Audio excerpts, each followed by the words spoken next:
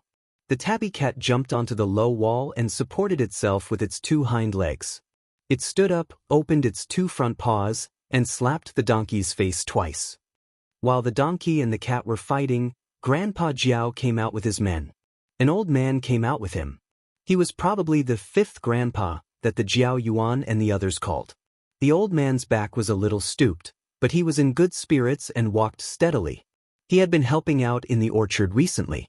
Seeing the situation on the other side of the low wall, the old man walked over and patted the donkey's head. Then he started to organize the things on the wooden cart. As for the conflict between the donkey and the cat, he was already used to it. After tying the reins and checking the donkey's head, he put the bags on the wooden cart and called for the others to get ready to leave. On the rugged mountain road, the donkey cart bumped and squeaked. The donkey didn't look like much, but it was surprisingly good at pulling the cart. It didn't look like it had a hard time carrying 4 people, a cat, and a few bags. The 2 old men chatted along the way, talking about the recent news from various TV stations and radio stations. The total losses from this disaster were huge, especially for the forestry industry. The forestry industry in the affected areas accounted for more than 50% of the industry's total income. The snowstorm not only greatly reduced the income of the forestry industry in the affected areas this year, but it would also affect their income for the next 3 to 5 years. According to some official TV stations, the losses from the forestry industry in several southern provinces accounted for 40% to 60% of the total losses from the disaster. Seedlings, bamboo forests, and new plantations were seriously affected. Just like Grandpa Jiao had been lamenting, it was common for seedlings to freeze to death. The area of bamboo forests in the province accounted for 80% of the total area of bamboo forests in the province, and 75% of the fruit trees in some areas that had been converted to forests were damaged. According to the results of the investigation, most of the affected areas were the areas with the fastest and most vigorous forestry development. They were also the areas with the best forest resources. This would have a serious impact on the country's ecology. There were many things that couldn't be salvaged even with money. Every time they talked about it, Grandpa Jiao's face would be full of worry. After about 20 minutes of driving, they arrived at the orchard that Grandpa Jiao had mentioned. This orchard didn't only plant a single type of fruit. Citrus was just one of them. There were also many new varieties that had been promoted. However, Zheng Tan looked at the people working in the orchard and saw that they all looked worried. Some varieties of autumn leaves had turned brown from frostbite on the edges and back, then curled up. The tender tips had turned brown from frostbite and dried up, while some other varieties had fallen off after being frozen and curled up. There were also some fruits that had been left on the tree for the winter. Some of them had frozen a while ago. After the snow melted, the fruits would quickly lose water and dry up. The juice cells would shrink and there would be less juice and no taste. All kinds of situations would be recorded one by one. They would clear the ice in time, tie up and cut off the broken branches in time.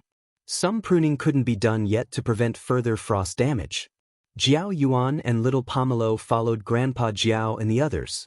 Although they didn't have many opportunities to help personally, they didn't slack off. Sometimes, they would take the initiative to pass the tools and do some cleaning and other small chores. Moving around would make them feel warmer, and they had also learned a lot. After the frost passed, they would be even busier. After the frost, there would be pruning and fertilizing. During the year of the frost, the autumn leaves of the citrus plants would be frostbitten. One of the effective measures to ensure that the citrus plants would bear fruit was to replace the autumn leaves with spring shoots. The so-called spring shoots were the new shoots that sprouted in the spring. The new shoots that sprouted from August to October were known as autumn shoots. Different varieties would be treated differently. Different methods would be used for those that could withstand the frost and those that couldn't. Zheng Tan originally thought that pruning would be a very simple task in the future, but after listening to those people, he realized that there were a lot of things to be done.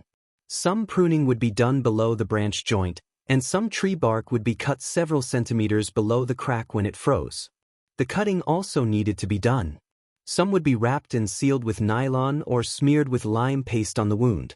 When the young trees were severely frostbitten, they would split above the grafting area, leaving 1 or 2 buds to be cut. At the same time, they would pay attention to keeping the spring shoots and recultivating the canopy, etc. Zheng Tan felt dizzy just listening to all this. He realized that he wasn't cut out for this at all. Thus, Zheng Tan decided to walk around by himself. After all, little Pomelo and the others would be staying here for a long time. It could be half a day, or it could be dinner time. No matter what, Zheng Tan just had to be back before lunch. There were more people in the orchard, so Zheng Tan decided to walk a little further away. The people who were busy in the orchard looked at Zheng Tan curiously because Zheng Tan was wearing a vest. After arriving at the old mansion yesterday, Zheng Tan moved some of the things in the vest. Now, there was nothing else in the vest except for a bag of pork jerky stuffed in by Jiao Ma. It was more relaxed this way, and he wasn't afraid of being checked. In the past, Zheng Tan wasn't willing to wear a vest often, but yesterday afternoon, when Zheng Tan was walking outside, an icicle fell vertically on his back. Fortunately, the icicle wasn't thick, and Zheng Tan was wearing a vest, so he only felt a little pain and didn't get hurt. Therefore, Zheng Tan decided that if he went out for a walk, he would wear a vest. It was safer this way. After jogging for a while, Zheng Tan didn't see anyone around, so he strolled slowly until he reached the edge of the orchard. It was surrounded by barbed wire. There was a door, but it was locked. Zheng Tan looked at the tall barbed wire and turned to walk in another direction. Suddenly, he stopped in his tracks and moved his ears. He heard a sound. Because he wasn't sure, he tried to distinguish it himself. It sounded like a person, but it wasn't clear. Should he go over and take a look? After hesitating for a moment, Zheng Tan climbed over the barbed wire and went in the direction of the sound. There was an open space outside the barbed wire, and then there was a forest belt. The sound came from there. As no one had cleaned the snow here, the snow on the ground hadn't completely melted. Listening to the sound, the person who made the sound wasn't in a good situation. Zheng Tan quietly jogged over. Chapter 325. The surroundings were very quiet. The 2 men were tied to 2 trees in a standing position. Their mouths were taped shut, and they could only make noises through their noses. The sound Zheng Tan heard came from one of them. As for the other man, he didn't make a sound. His head was moving slightly, and he seemed to be in a worse condition. Fortunately, the 2 men were wearing down jackets. Otherwise, they would probably freeze to death if they were left here alone. Zheng Tan approached the 2 men from behind and looked at the rope tied to them. The ropes were too tight, too secure, and there were dead knots. Zheng Tan didn't bring his card knife today, so it was difficult for him to untie the ropes. Good people? Bad people? They must have been tied up here for a long time. Otherwise, they wouldn't be so cold. The marks around them didn't look like they had just been done. Zheng Tan slowly walked out from the side and looked at the man who made the sound. He was about the same age as the Jiaopa. When he saw Zheng Tan, he was filled with sadness, anger, and anxiety. Suddenly, he was filled with hope. He didn't look like a bad person. Moreover, when the man looked anxious, he looked at the other man who was tied up a few steps away. Obviously, he was worried about the health of the man next to him. As for the second man, he was younger and was also a man. Zheng Tan felt that this man was quite pitiful. He had obviously been beaten up. The first man had at most a bruise at the corner of his eye, but this man was beaten up like a pig's head. There was blood on his forehead, and he wasn't very conscious. There was a dirt road about 50 meters away from here. There were no cars passing by, and even if there were, the doors would be closed. It was hard to hear the noise outside. If it weren't for Zheng Tan, who knew when the 2 of them would be discovered? Perhaps they would already be dead by the time they were discovered. After Zheng Tan looked at the 2 men, he ran towards the orchard. He quickly climbed over the barbed wire fence to find the Jiao Yuan. The Jiao Yuan was helping someone take out a toolbox. He moved his wrists and was about to move on to the next one when he felt someone tugging at his trouser leg. Zheng Tan tugged at Jiao Yuan's trousers and looked in the direction of the 2 men. He looked at Jiao Yuan and tugged again. Jiao Yuan frowned and said to Grandpa Jiao, who was chatting with someone not far away, "Grandpa, I'm just taking a walk." "All right, be careful." Grandpa Jiao didn't mind too much. There wasn't much danger in the orchard. The children couldn't stay idle and wanted to look around, so he let them be. Zheng Tan didn't intend to let little Pomelo follow him. She was still young. What if she met someone with bad intentions outside? He did not expect little Pomelo to follow him after noticing him. After bringing the two men to the barbed wire fence, Zheng Tan directly climbed over it. Jiao Yuan asked little Pomelo to stay here while he went over to take a look. This was also what Zheng Tan wanted. Jiao Yuan had always been obedient in front of outsiders. He was a good student in the eyes of the teachers. However, in reality, this guy in Xiong had done a lot of bad things. Even though he was in high school now, he was still doing the same or even more. Climbing over the fence and climbing over the fence, Zheng Tan knew that Jiao Yuan was familiar with it. After bringing the Jiao Yuan to the forest, the man who was about the same age as the Jiao Pa saw Zheng Tan and the Jiao Yuan. His eyes were filled with joy and tears. Jiao Yuan tore off the tape on the man's mouth and asked, "Who are you?" The man's voice was trembling, but his voice was very clear. "My name is Song Ting, from the Academy of Agricultural Sciences. When I came here yesterday, it was already night time. My phone was out of battery, so I didn't call my friends here. I wanted to take a taxi to the experimental base, but I didn't expect to be robbed. When we arrived here, the other two men and the driver tied us up here. They had knives and sticks in their hands, and they took our phones and wallets. Our IDs were in our bags, and they took everything away. The young man next to us should be from around here. He came back from work. He resisted and even took a few hits for me. He's not in good condition right now, and he needs a doctor." Jiao Yuan did not immediately believe the other party's words. Although he felt that the person in front of him was a good person, he had seen many situations where people were bitten after saving people. Now, he was only a high school student, and no one else could help him. 2 days ago, the news reported that after saving people, he was hit into the snow by the other party with a stick. He had to be vigilant, so he needed to prove this person's identity again. Therefore, Jiao Yuan didn't continue to ask about the man's identity. Instead, he quickly asked him a few questions about the anti-freeze care of fruit trees. He had learned a lot about this from Grandpa Jiao over the past few days. Song Ting's eyes lit up. He didn't think too much and answered casually. Whether he was an insider or not, he could tell from the way they spoke that they had their own way of using words. Many villagers working in orchards didn't know how to use professional terms. After confirming this, Jiao Yuan didn't waste any more time. He took out a universal knife from his pocket and untied the man and the other man. He asked Song Ting to wait here while he quickly ran back to the barbed wire fence. He briefly explained the situation to little Pomelo, and then little Pomelo ran back to call for help. Looking at the two men, they were tired, hungry, and in the cold and wet environment. They had been outside for too long, and it wasn't easy for them to walk. Jiao Yuan alone couldn't carry them. Little Pomelo had been to the orchard a few times, so she was familiar with it. She wasn't afraid of getting lost, so she quickly ran to call for help. Zheng Tan was helping Jiao Yuan to prevent any suspicious people around. What if the car robbers from last night appeared again? Jiao Yuan was just a high school student, and he couldn't handle those professional robbers. Not long after, people came from the orchard. They drove a small cart specially used by the orchard and opened the gate near the barbed wire fence. They carried the two injured men into the cart and went to the town hospital. Because of this incident, they originally planned to stay in the orchard until dinner, but now it seemed that they had to change their plans. When it was almost lunchtime, Grandpa Jiao directly took the children back on the donkey cart.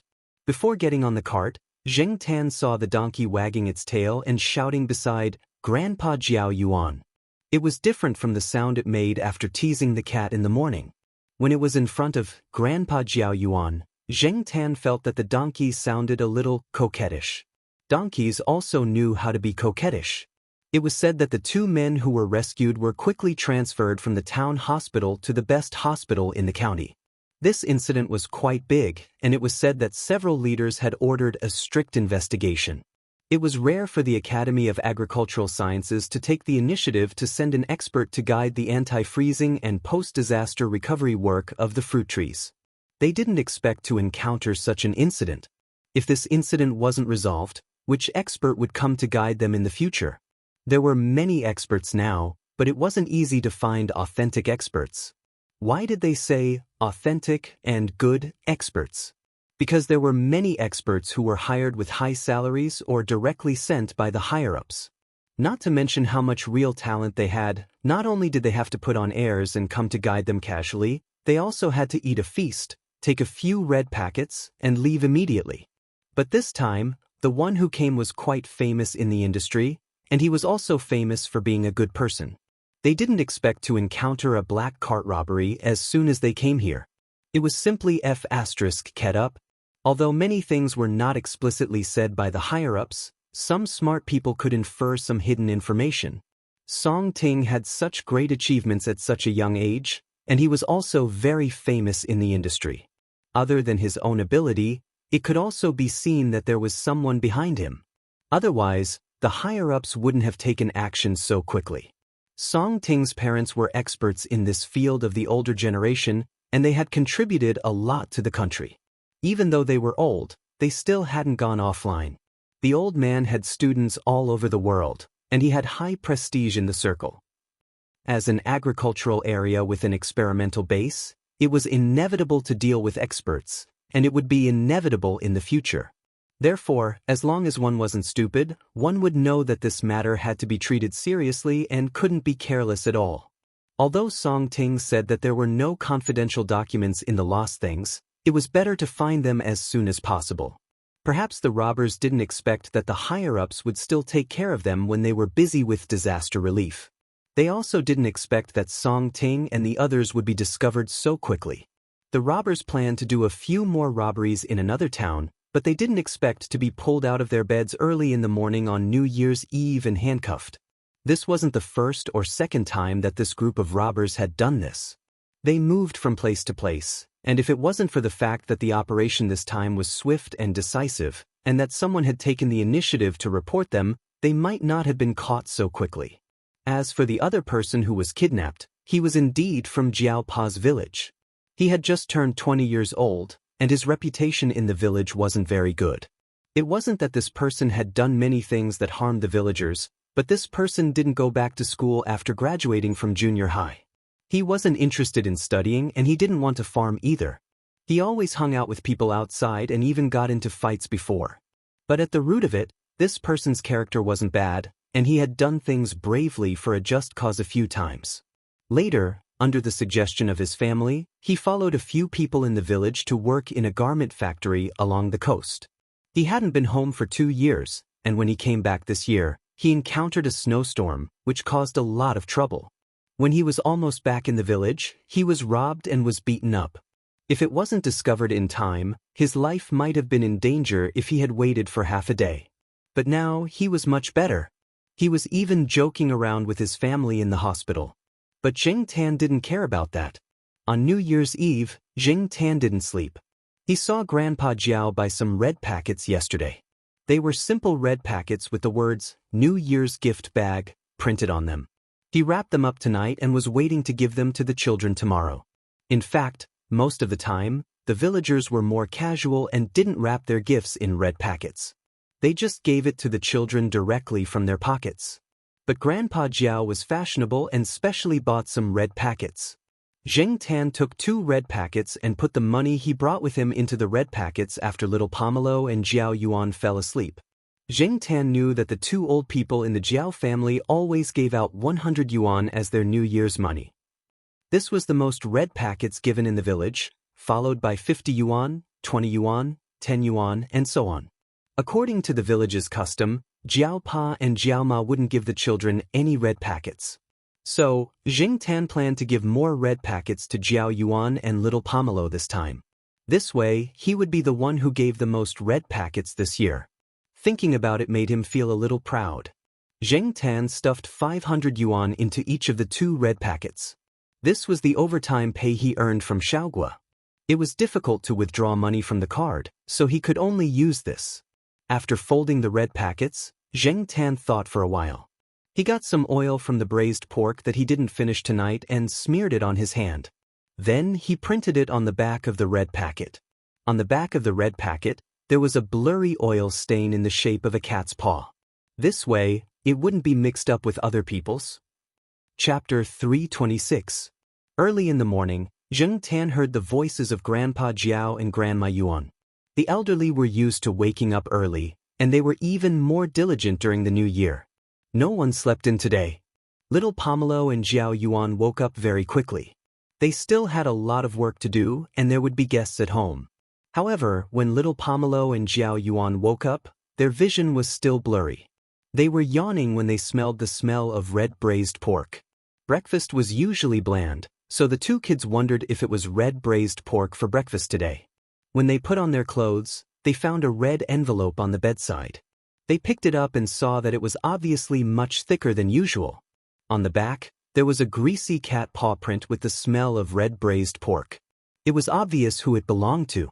What surprised Jiao Yuan and little Pomelo even more was the 500 yuan in the red envelope. Zheng Tan had a lot of private money. Jiao Yuan and little Pomelo knew that. Jiao Yuan had even borrowed money from Zheng Tan. However, borrowing money was one thing, and receiving a red envelope was another. Jiao Yuan and little Pomelo felt very strange and complicated. After all, in their eyes, Zheng Tan was much younger than them.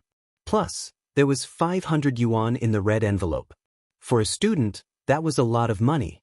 Jiao Yuan looked at the red envelope in his hand with a complicated expression. He actually wanted to yell F***CK to ease the impact of the red envelope, but obviously he couldn't. If he yelled, he would definitely be scolded by the four elders at home. He didn't want to be scolded on the first day of the new year. When Grandpa Jiao and Grandma Yuan saw Jiao Yuan and little Pomelo coming out of their rooms, they smiled so widely that their eyes narrowed. Before the two kids said anything, they quickly took out the red envelope they had prepared and handed it to them. As Zheng Tan expected, Grandpa Jiao and Grandma Yuan gave out 100 yuan each.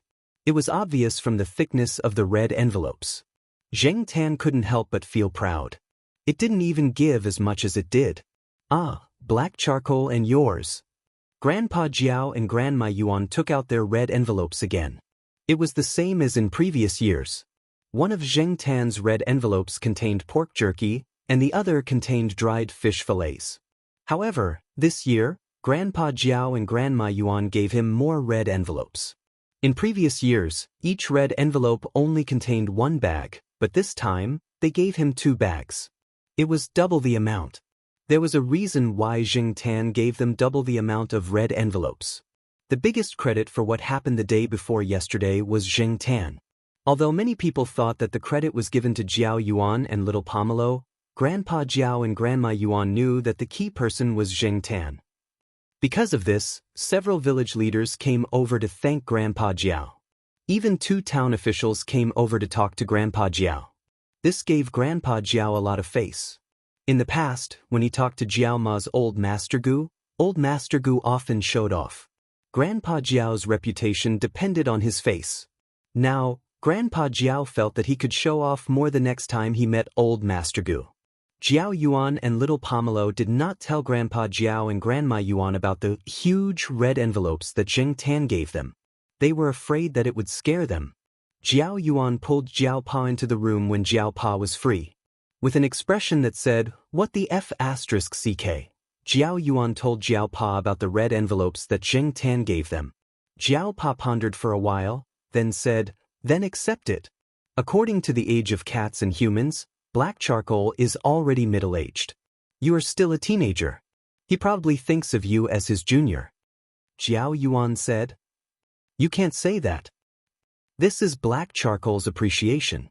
Besides, black charcoal is now a high-earning person who has worked for a few years. You are still a middle school student. His monthly salary is equivalent to half a year of your living expenses. Oh, and he made more money at the end of the year for the documentary." Jiao Yuan was speechless. That was a blow to him. There were many examples of cats from other families giving gifts, such as dead rats, incomplete grasshoppers, or other gadgets, etc. However, Jiao Yuan and little Pomelo were probably the only ones who had the experience of being given red envelopes by their own cats. Only they could understand the complicated and tangled feeling of being given red envelopes by their own cats. In the morning, when Zheng Tan came back from visiting the grave, he found a person sitting in the old house. It was the person named Song Ting. Grandpa Jiao was smiling like a chrysanthemum blooming. He called Song Ting expert Song, enthusiastically. Compared to when he was kidnapped, Song Ting looked much better now. The bruises at the corners of his eyes had faded a lot. Fortunately, the robbers did not directly take away their down jackets. Otherwise, they might not have been able to safely wait for rescue. Song Ting did not become depressed because of what had happened that day. He looked very energetic, and his complexion was much healthier. When Song Ting arrived, Jiao Pa had just left with Jiao Yuan and the others. Grandpa Jiao had said that it would not take long, so Song Ting had been sitting there waiting. Seeing Jiao Pa and the others come back, Song Ting's eyes flashed with a smile. His gaze first fell on Zheng Tan, who was wearing a vest, then on Jiao Yuan and little Pomelo. Finally, he looked at Jiao Pa and Jiao Ma behind them. After saying his New Year greetings, Song Ting reached into his pocket. Zheng Tan's heart inexplicably skipped a beat. He had a bad feeling about this. Sure enough, the next moment, he saw Song Ting take out 2 exquisite red packets from his pocket. They were twice the size of Zheng Tan's. Moreover, the red packets were very thick. Jiao Pa and Grandpa Jiao could not sit still when they saw this. They stood up and wanted to reject the red packets, but in the end, they could not resist Song Ting's insistence. They nodded and let the 2 children accept it. "Ah, Mr. Song, you are too polite." Grandpa Jiao felt a little pressured. Their village had never directly given 1,000 Chinese New Year's money. After Jiao Yuan received the red packets, he went back to his room to take a look. Then he secretly gestured to Jiao Pa and Grandpa Jiao to let them know how much was in the red packets. In fact, many of Song Ting's relatives gave their children a lot of red packets. It was normal for them to give 1 or 2,000 Chinese New Year's red packets. However, this was also a process of exchange. No matter how much you gave your children, they would give your children in return. They would send red packets to each other.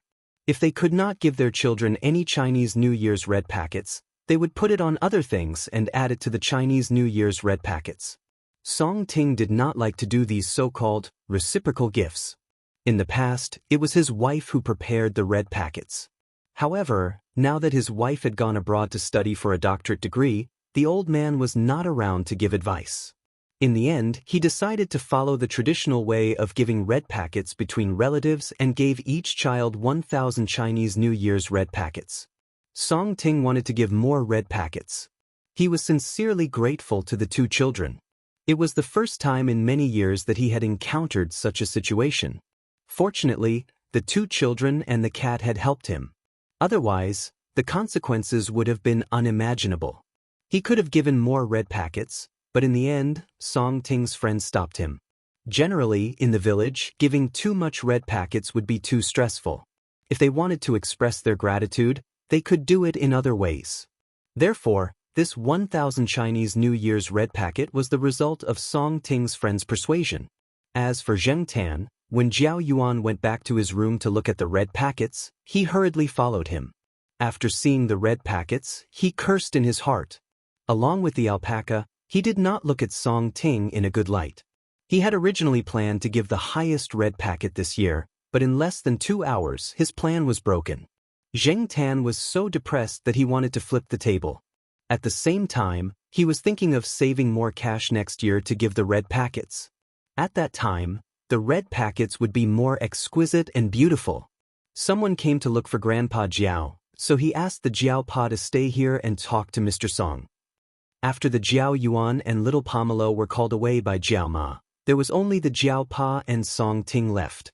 Both of them were professors and were about the same age. Although they were engaged in different fields, they were not completely unrelated. They could also talk about common topics. Zheng Tan was sleepy listening to the profound academic topics. When Zheng Tan woke up after a short nap, the Jiao Pa and Song Ting talked about the loss of the orchard after the snow disaster. They even talked about donating. Zheng Tan had always been a simple-minded person. He had no interest in donating. He did not feel that he should give the money he earned to people he did not know. He also did not need to rely on donating money to earn his reputation. He would rather give it to the Jiao family and his friends. Therefore, when the Jiao Pa and Song Ting were talking about donating, Zheng Tan ran out and planned to take a walk outside. This year, the festive atmosphere of the spring festival in the village was not as strong. Because of the snow disaster, many people who made a living from the land were having a headache. The same was true for those who cultivated and raised crops. They were not optimistic and only wanted to try their best to recover some losses. There were also fewer children playing with firecrackers outside. Most of them were helping their families. The income of their families was directly linked to their future education and marriage. Therefore, they gave up playing with firecrackers and went to work. Jing Tan squatted on a big rock beside the muddy road and looked at the villagers who were scurrying away. Two old men walked past the muddy road in front of him. They were talking and did not notice Jing Tan. Listening to their conversation, it seemed that they were all donating money to a family. The family was not very well off. There were many problems with their tile-roofed house. It was not reliable and half of it collapsed during the snow disaster. Fortunately, they were fine. They barely survived the New Year's Eve with the help of some people. Otherwise, they would have been cold and hungry. Some people in the village wanted to raise money to help them repair their house. Otherwise, they would have no place to live. According to what the two elders said, their family conditions were not very good. They were just passable. Their son and daughter-in-law did not agree with donating money, but the elders thought that by doing some good deeds, they could accumulate more merit for their son and grandson. This way, they could live in peace in the future. Many people, the older they got, the more they believed in some mysterious things, such as doing good deeds and accumulating good deeds. It was said that good people would be rewarded and evil people would be punished. Jing Tan used to be very disdainful of this because in society there were all kinds of people who cheated, killed, robbed, and stole. They lived in luxurious houses, drove luxury cars, and hooked up with high-quality girls. They lived better than anyone else. On the contrary, some good people lived miserable lives. The failure of education, the increasing pressure of life, and the increasing gap between the rich and the poor made people breathless. Doing good deeds and accumulating good deeds? No, they were more and more convinced that money was above all. As for the process, what did it matter? However, Jing Tan suddenly began to feel confused again. He used to think, was it because he had done too many wicked things that he suddenly became a cat? There was a vegetable garden on the other side of the muddy road. Some of the vegetables had frozen to death, but some were still alive on the other side of the fence. Yellow flowers bloomed on the vegetable stalks. They swayed slightly with the wind, adding some vitality and hope to the garden. Jing Tan looked at the vegetable stalks and gradually became entranced. Then, a donkey's face suddenly appeared, accompanied by a rather sudden donkey's honking. Jing Tan was so shocked that he almost jumped up. The donkey turned its head and wagged its tail as it followed the fifth grandpa. Watching the man and donkey walk away, Jing Tan stretched and ran back to the old house. Chapter 327. It was a bank card that the Jiaopa had specially made for Jing Tan. Jing Tan's salary and remuneration were all deposited into it. Jing Tan hadn't checked the amount of money in the bank for a long time. Last time, when the Jiaopa checked online banking, Jing Tan was very happy when he saw the amount of money in the bank account. Before the Jiaopa went abroad, he gave the card to Jing Tan. Now that he had been back for a long time, he didn't ask for it back. It was still hidden in the drawer of the cat tree by Jing Tan. When he left Chuhua City this time, other than some cash and a card knife, the only thing he had in his vest was this bank card in case he needed it. From the beginning until now, the Jiaopa hadn't used the money in the bank card much. The money in the bank card might not be less than the money in his own salary card. However, the Jiaopa didn't expect Jing Tan to bring the bank card out. What was the meaning of this? Putting the newspaper aside, the Jiaopa wasn't in a hurry to leave. He closed the door and dragged a chair over to sit down. Jing Tan pushed the bank card that his hand was stepping on in front of the Jiaopa. The Jiaopa was puzzled. You want to withdraw money? Jing Tan turned his head and looked around. He looked at the newspaper that the Jiaopa had just put on the table. The newspaper was brought over by Song Ting. It was a provincial newspaper. The headlines on it were about the snow disaster and disaster relief funds. The Jiaopa followed Jing Tan's gaze and looked at the newspaper. He raised his eyebrows and said with a strange expression, "You want to donate money?" Zheng Tan nodded and pushed the card in front of the Jiaopa again. It was inconvenient to not be able to talk. Fortunately, the Jiaopa had already gotten used to this kind of communication. He had even pasted a small note on Zheng Tan before. If other people knew about this, their jaws would probably drop. The Jiaopa was silent for a few seconds. Then he smiled and patted Zheng Tan's head. He sighed and looked out of the window. He didn't say anything for a while. Zheng Tan waited for a while. Seeing that the Jiaopa didn't say anything else, he was about to remind him. However, the Jiaopa turned his head and said, "Are you really going to donate money?" Zheng Tan's eyes widened. How could this be fake? Before I change my mind, take the card and donate it. It was rare for him to make a donation. Seeing the look in Zheng Tan's eyes, the Jiaopa chuckled. You little brat. When the Jiaopa and Song Ting had discussed the matter, they had already decided to donate money. Their village was also in the disaster area. There were also some villages further away on the other side of the mountain that were in worse conditions. Old Master Gu's place was also in the disaster area. In order to prevent any shenanigans, Song Ting had asked a few of his friends to participate in the donation and monitor it so that those who wanted to make money from the donations would give up early. It was precisely because of this that the Jiaopa felt at ease donating money. Otherwise, he wouldn't feel safe donating money. These days, there were also shenanigans in charity organizations.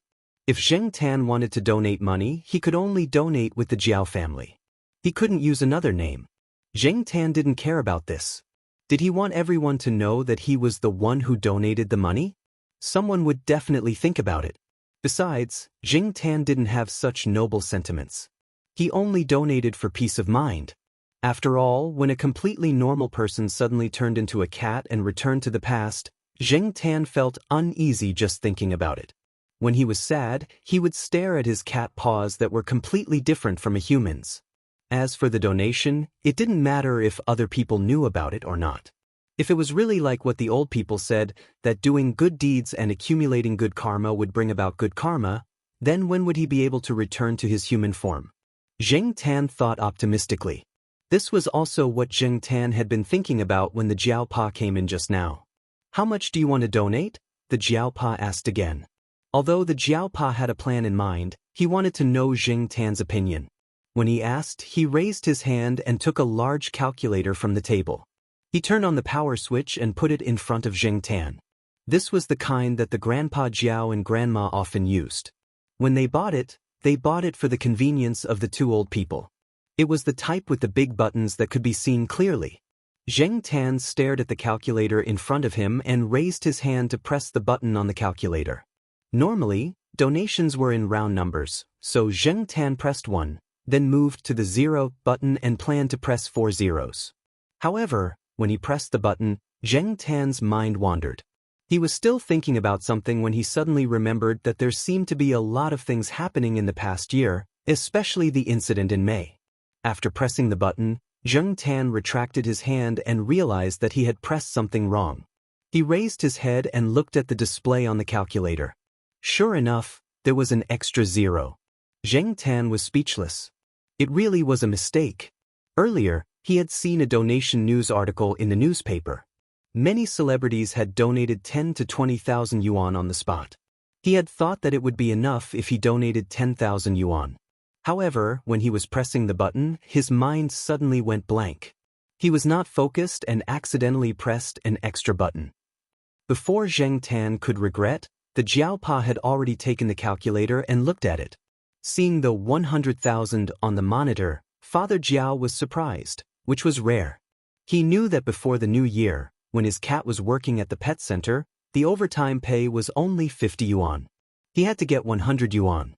Xiaogua had joked about it several times when he called him.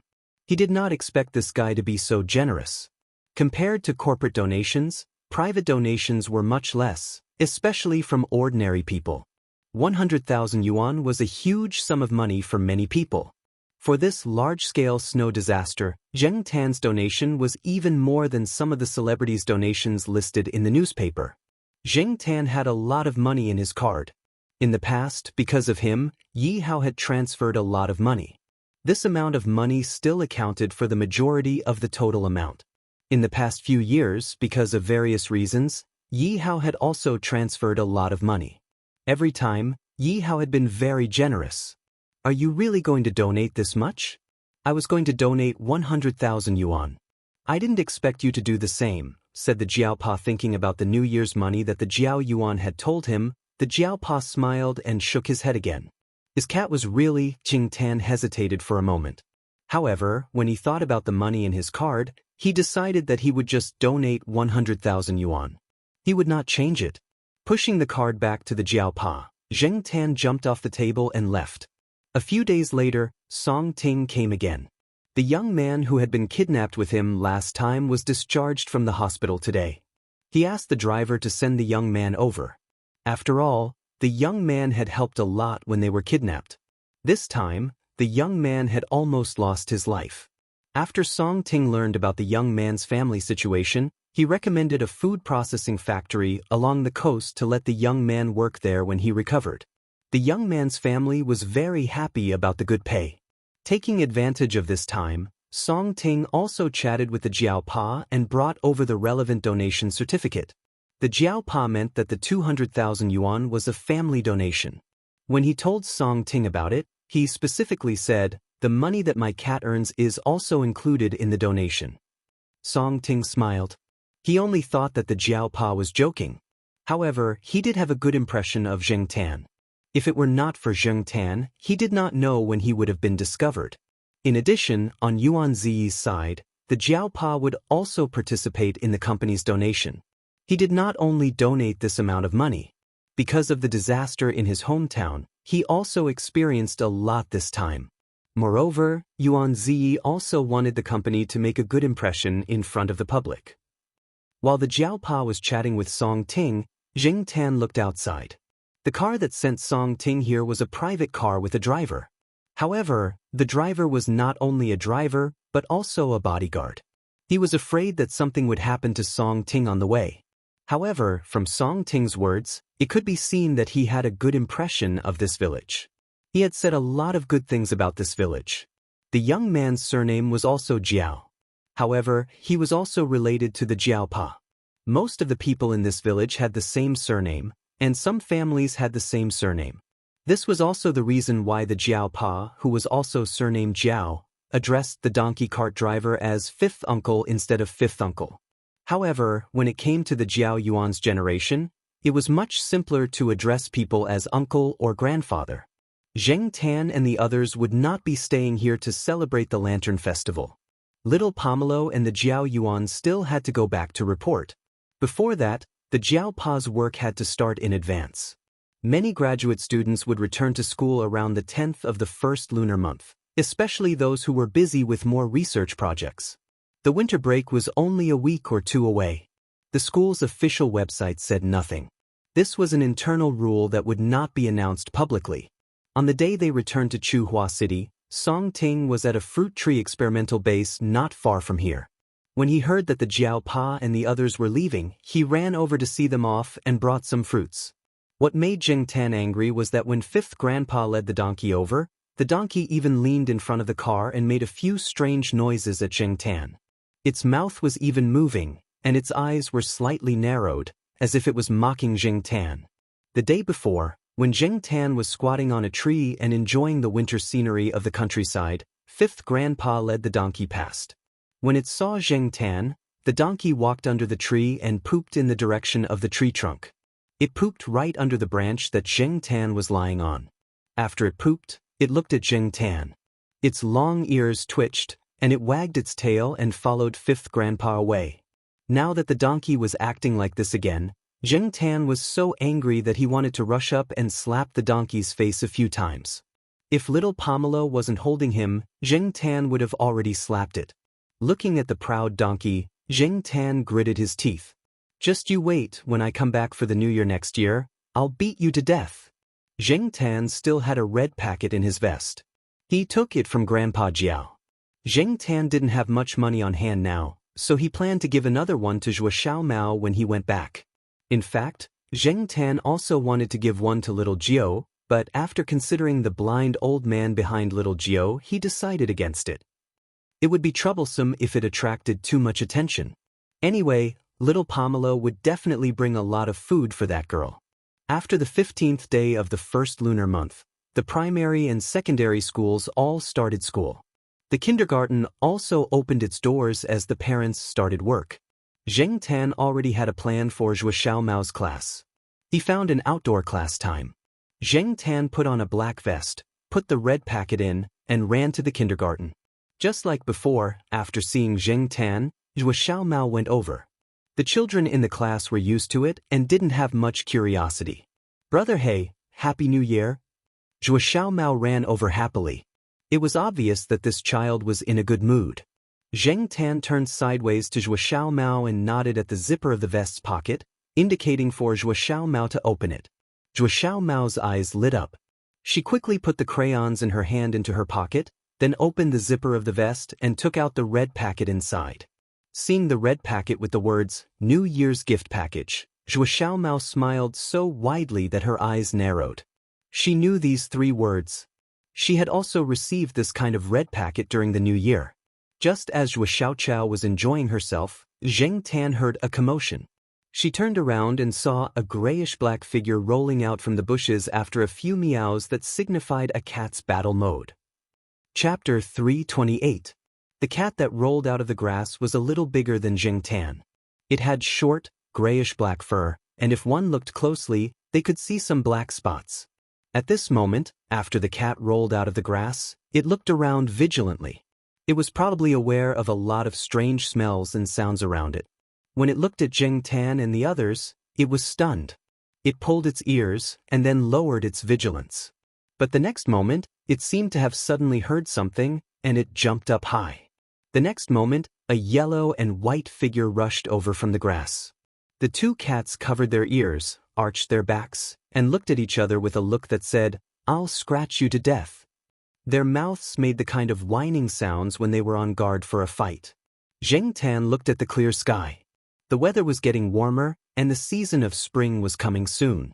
The war between males in nature had begun again. Of the 2 cats confronting each other, one was Candy Peanut, whom Zheng Tan had watched grow up, and the other was Tiger, who had been adopted by Feng Baijin, one of the tenants of the lakeside villa, who had rolled out of the bushes awkwardly just now. Tiger, whom Zheng Tan had also watched grow up, was adopted by Feng Baijin, a tenant of the lakeside villa. Now, although Zheng Tan didn't often go to the lakeside villa area, he could hear a lot of embarrassing things about this guy when he went there a few times.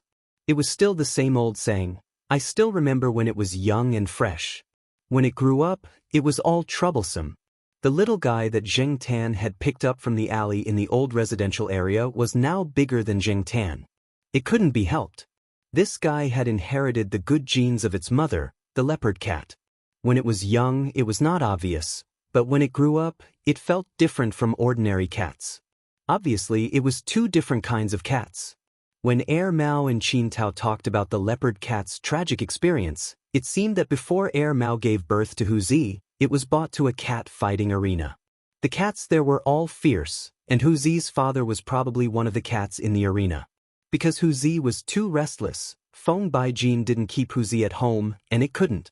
After Hu Zi grew up, it began to wander around its territory, and Peanut Candy was even less docile.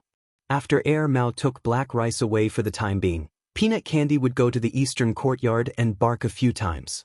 The rest of the time, it would patrol its territory and fight. Now, the territories of the 2 crossed, and the intersection was in the vicinity of Tsinghua University. Therefore, Zheng Tan would hear 2 different meows from ordinary cats from time to time. According to what Zheng Tan had seen and heard a few times, Peanut Candy usually won when the 2 fought. Hu Zi, this guy, was often injured, and the more he was defeated, the braver he became. Every time he recovered from his injuries, he would run out and continue to fight. Moreover, every time the 2 of them fought, there would be no other cats within a certain range. Many children also developed a sense of fear when the 2 of them fought. Not to mention children, even some adults would panic when they heard it. In many people's eyes, a cat's cry should be a kind of coquettish meow, as well as a kind of unique cat howl in the middle of the night during certain rippling seasons. This kind of cat was something that no one wanted to encounter, for fear of being affected. That claw coming over was not a joke, let alone a child. Sensing that Zheng Tan was here, Peanut Candy quickly looked in Zheng Tan's direction. Then, she continued to confront Hu Zi, as if she was waiting for a moment when the other party was not paying attention to her, so she could attack with her paw. It was not a good idea for the two to continue growling at each other. The teachers of the kindergarten had already noticed this. Although their defense against Zheng Tan had decreased a lot, it was different for other cats. This was a kindergarten. It was not good to hurt children. Even if they did not scratch them, it was not good to scare them. In the end, the two would definitely be at a disadvantage.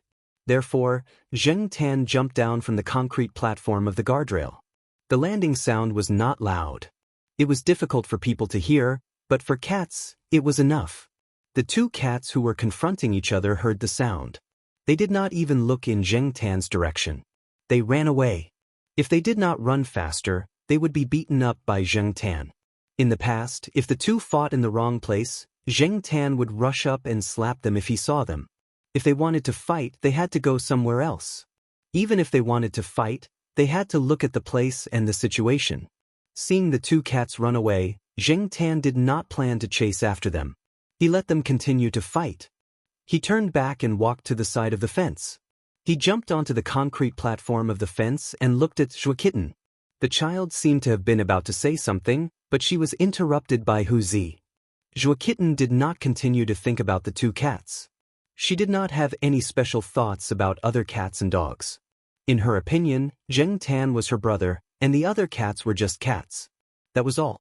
Although the new year was over, it did not affect Zhuo Kitten's mood when she received the New Year's money from Zheng Tan. She carefully hid the red packet in a small pocket inside her coat. Then, she began to talk about things as usual. This time, she talked about some things during the New Year holidays. Because she did not have other relatives by her side, Zhuo Kitten was brought by Lord Zeng during the New Year. After a simple explanation, Zhuo Kitten happily said to Zheng Tan, "Brother He, my mother is coming back." Zheng Tan was too surprised to hear the news. Xiao Zhuo had been away for a long time. From what he knew, Xiao Zhuo had gone to do some scientific research for the country that would not be made public in the short term. Moreover, after joining the project plan, it was different from the project applied at the school. Moreover, the project that Xiao Zhuo participated in would probably cause great harm to the body, or even life-threatening. Zheng Tan did not know the specifics, but he could guess some of the situations. Just like the researchers at the school, sometimes he could hear the students gossiping about who had thinned hair again, who was in poor health, who was a student who got sick because of some kind of experiment. Last year, he heard from the Jiaopa that a few graduate students in the animal medicine field of a provincial agricultural university were infected with brucellosis. There were many similar incidents.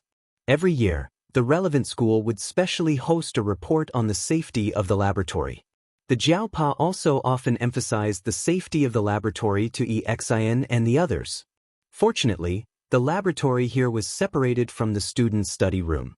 After the graduate students finished the experiment in the laboratory, they washed their hands, took off their lab coats, and went back to the student study room to rest. They would go to the laboratory when it was time to do the experiment. However, some schools and research groups were not like this.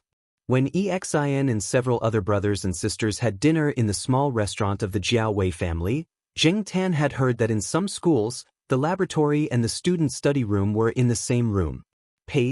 Polyacrylamide gel electrophoresis, which was often involved in nucleic acid and protein experiments, was being done on the experiment table, while the students on the other side were either reading books or staring at the computer, busy and seeking death. In chemical and physical experiments, some experiments were also very harmful to the body, such as toxic reagents, heavy metal infections, and radiation problems that many people knew. Now that Xiao Zhuo could come back safely, it was indeed a happy thing. No wonder Zhuo Kitten was in such a good mood today. Although he had several opportunities to have remote video calls with the mother and son in the past few years, each time was not long. Moreover, meeting on video was different from meeting in real life. Zheng Tan was happy for the mother and son when he heard Zhuo Kitten continue to say, "But I have to wait until I'm in the first grade." Zheng Tan. It turned out that it was not time yet. With Zhua Kitten's current level of knowledge, there was no problem at all for her to be in the first grade, but she was too young. Moreover, this was not a problem that could be solved by him directly in the first grade. It was mainly on Xiaozhua's side. However, according to Zhua Kitten, Xiaozhua would come back in the second half of next year. It was only more than a year, and it would pass quickly.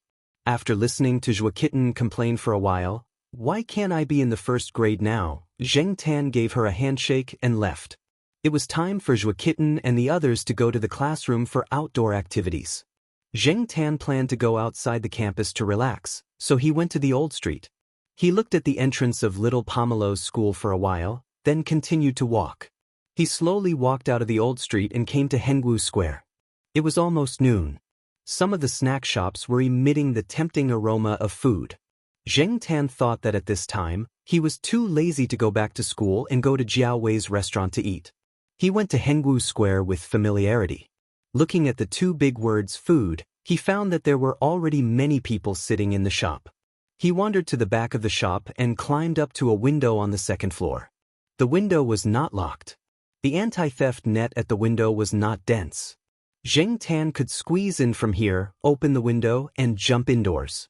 Boss Kai was not in the room, but looking at the temperature of the tea in the teacup, he knew that Boss Kai had returned from Nanqing. He was still in the lounge just now, and probably went out at the last minute because of something. The computer on the desk was on, and there were a few documents in front of the computer. Zheng Tan jumped on the desk and looked at the documents on it.